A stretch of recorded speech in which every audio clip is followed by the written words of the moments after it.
Welcome to shops of blessing. దేవుని కృపలో భద్రపరచబడి నూతన దినములో ప్రవేశించాం.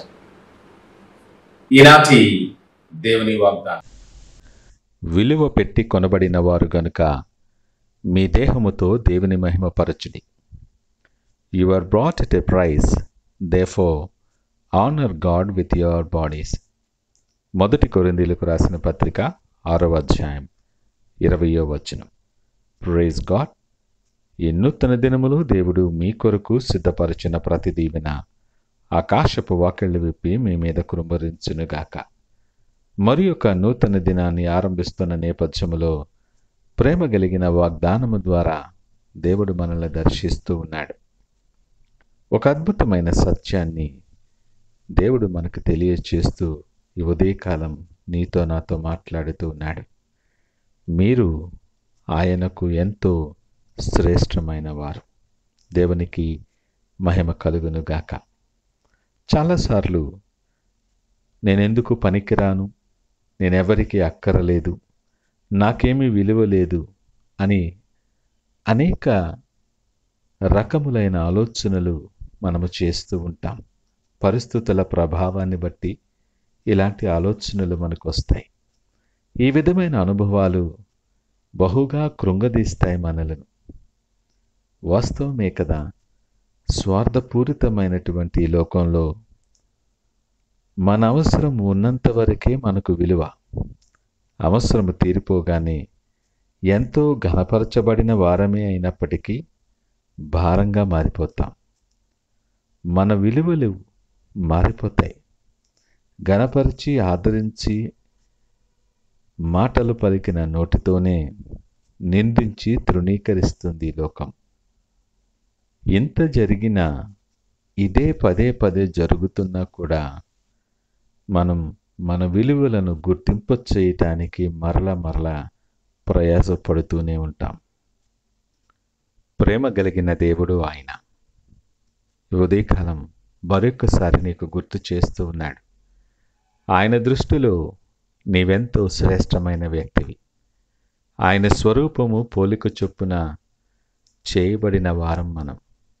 వాస్తవానికి మనం ఆయన సొత్తు, ఆయన వారము మనం.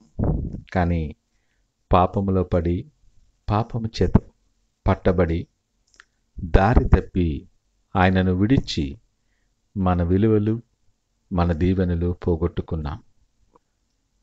పాపములో పడిపోయిన మనలను, మన తప్పులను చూపిస్తూ, మనలను భయపెడుతూ లొంగదీసుకొని బానిసగా మార్చేస్తాడు సాతాను.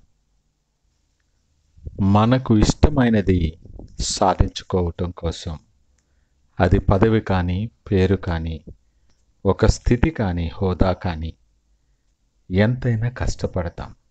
ఏమి చేయడానికైనా సిద్ధపడతాం. స్వంతం చేసుకుంటాం. అది మన దృష్టిలో ఎంతో విలువైనది. అయితే దేవుడు అంటున్నాడు కదా, నా కుమారుడా, నా కుమార్తె, మిమ్మును విలువ పెట్టి కొనుక్కున్నాను నేను. ఎవరికీ అక్కర లేకపోయినా నాకు కావాలి. నా రక్తము చిందించి ప్రాణమిచ్చి కొనుక్కున్నాను. మీరు మీ సొత్తు కాదు అని ఆయన మాట్లాడుతూ ఉన్నాడు. ఈ మాటలు వింటున్న ప్రియ దేవుని జనాంగమా, పాపము నుండి విడిపించి వెలకట్టలేని విలువను పెట్టి నిన్ను కొన్న యేసయ్యను, ఆయన కొరకు నీవు మహిమకరముగా జీవిస్తున్నావా? ఆలోచన చేద్దాం. నీ పనుల చేత, నీ మాటల చేత, నీ దేహము చేత ఆయనను మహిమపరచవలసిన వారముగా ఉన్నాం. ఈ నూతన దినములో నిన్ను శ్రేష్టమని ఎంచి, నీ కొరకు ప్రాణమిచ్చి, వెలకట్టలేని విలువతో నిన్ను ప్రేమించి రక్షించిన దేవునికి యోగ్యకరమైన పాత్రగా ఆయన చేతిలో, బలవంతుని చేతిలోని బాణముల వంటి వారి వాడబడి దీవించి ఆశీర్వదింపబడటానికి ప్రార్థన పూర్వకముగా ఈ నూతన దినములో ప్రార్థిద్దామా? ప్రార్థించుకుందాం. పరిశుద్ధుడు, ప్రేమ నమ్మకమైన మా యేసయ్యా స్తోత్రాలు.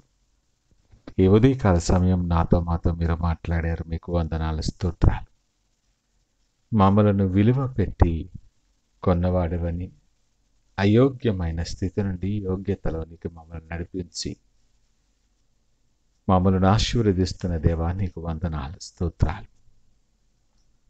మా దేహముతో నిన్ను మహిమపరిచి మాకున్న సమస్తమును నీ సన్నిధిని కృంభరించి మిమ్మల్ని స్తుతించి గణపరిచి మీరు సిద్ధపరిచిన ఆశీర్వాదాలు స్వతంత్రించుకొని మీకు యోగ్యకరమైన పాత్రలుగా నిలిచి పర్యంతము నీ కాపుదల తోడుగా ఉంచి మీకు మహిమార్థమైన సాక్షులుగా అనేక మందికి దీవెనకరముగా సిద్ధపరిచి మీరే మహిమ ఘనత ప్రభావాలు పొందమని యేసు పరిశుద్ధ నామమున స్తుతించి ప్రార్థించి వేడుకొనొచ్చున్నాము తండ్రి. ఆమేన్. God bless you.